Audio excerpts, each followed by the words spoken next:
നിങ്ങൾ ആ സിനിമയിൽ ഇല്ലായിരുന്നെങ്കിൽ ഈ പടം ഓടിയാനായിരുന്നുന്ന്. ഇരിക്കുന്നത് ഞാൻ ചെയ്ത റോള് ചെയ്യാൻ വേണ്ടിയിട്ട് ഞാൻ 15 ലക്ഷം കൊടുത്ത് വേറൊരു നടിയെ കൊണ്ടുവന്ന് ചെയ്താൽ ഈ 15 ലക്ഷം ഇവര് തരുമോ? മിഡിൽ ക്ലാസ്സോ അല്ലെങ്കിൽ അതിൽ താഴ്ന്ന ഒരു സ്ഥലത്ത് നിന്ന് വന്നിട്ടാണ് ഇപ്പൊ ചെയ്ത ഈ പെർഫോമൻസസ് ഒക്കെ ചെയ്തിരുന്നെങ്കിൽ മേ ബി ആളുകൾ കൈയടിച്ചേനെ എന്ന് അതാണ് പോയിന്റ്. തോന്നിയിട്ടുണ്ട്. അന്ന് ഞാൻ വന്നിരുന്നെങ്കിൽ മനോരമ മുഖസിത്ത പാഴ്വാക്കുകൾ ആ അത് കേൾക്കേണ്ടി വരില്ലായിരുന്നു. ഞാൻ പെർഫോം ചെയ്തിരിക്കുന്നതൊക്കെ ആദ്യകാലങ്ങളിൽ ഞാൻ പഠിക്കുമായിരുന്നു. എല്ലാവരും അങ്ങനെയാണ്. അതെ ആദ്യത്തെ എക്സ്പീരിയൻസുകളൊക്കെ നമ്മൾ ഫ്ലോപ്പുകളായിരിക്കാം, തെറ്റുകുറ്റങ്ങളുണ്ടാകും. പക്ഷേ ഞാൻ ഓരോ സിനിമയും ഞാൻ ബെറ്ററായി വരുമായിരുന്നു, ബെറ്ററായി വരുമായിരുന്നു.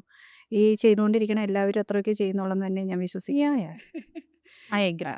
അപ്പം എന്നെ ജഡ്ജ് ചെയ്യുവാണ് ആൾക്കാർ. അതായത് നമ്മൾ നമ്മുടെ ഓൺ പൈസ കൊണ്ട് ചെയ്യുന്നു. ആ നിങ്ങൾ ആ സിനിമയിൽ ഇല്ലായിരുന്നെങ്കിൽ ഈ പടം ഓടിയാനായിരുന്നുന്ന്. ഞങ്ങളുടെ ഓൺ സിനിമയെ പറ്റിയിട്ടുള്ള കമൻറ്റുകളാണ്. നിങ്ങൾ അഭിനയിച്ചതാണ് അതിനകത്തെ പ്രശ്നം എന്ന് പറയുന്നത്. അപ്പം ഞാൻ ചോദിക്കുന്നത് ഞാൻ ചെയ്ത റോള് ചെയ്യാൻ വേണ്ടിയിട്ട് ഞാൻ 15 ലക്ഷം കൊടുത്ത് വേറൊരു നടിയെ കൊണ്ടുവന്ന് ചെയ്താൽ ഈ 15 ലക്ഷം ഇവര് തരുമോ?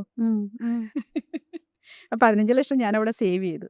പക്ഷെ വേറൊരു നടി ഞാൻ ചെയ്ത റോൾ അവിടെ ചെയ്താൽ ഇതിനേക്കാൾ ബെറ്റർ ആകുമെന്ന് ഞാനോ അല്ലെങ്കിൽ അതിനകത്തെ ഡയറക്ടറോ അത് ആരും ആഗ്രഹിക്കുന്നില്ല. വിചാരിക്കുന്നില്ല.